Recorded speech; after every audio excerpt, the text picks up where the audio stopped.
Hi everybody. So, what's been going on is not really much. The puffers are acting up. They're bugging each other. And looks like she's hunting right there.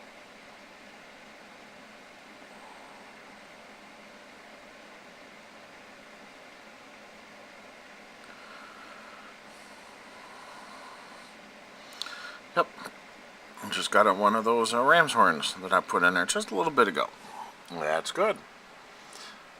Both of the apple snails died, but as you just saw, the baby apple snails or baby ram's horns that I'm putting in there are more than feeding them,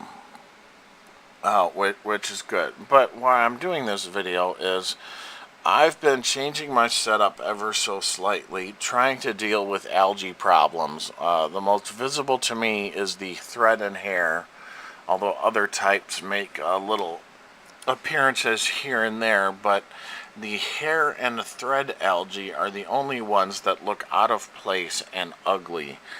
And I don't know if you could see off the top of some of these, like that plant right there, you could see like a thread coming off of it. That is one type of algae. Another one, which I just got done removing, I should have snapped a picture beforehand, but I did not, is the hair algae, which looks sort of like that same thing, but it's more green and grows in little patches. And I have been manually removing those, doing heavy water changes, much more than I've ever done before. I'm doing 40 to 50% every 5 days or week, depending on how much I'm seeing this algae. Another thing that I'm doing is I pulled this out today and scrubbed it. And while I was doing that, I did a gravel vac. While I was doing that gravel vac, I found tons of the old root tabs that have broken up and kind of floated to the surface of the gravel. And I could see all of the little multicolored balls. There's little blue balls, little white balls, all sorts of other dust and stuff that I could tell wasn't normal detritus, that it was the tabs that have broken up and were just slowly dissolving into the water. Sorry, had to take a coughing break there.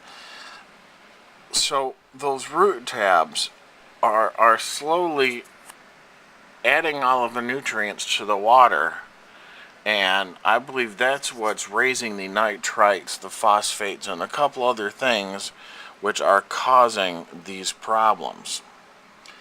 And because it's not a horrible bloom outbreak that is completely ruining how the tank looks, how I'm going to deal with that is just over time.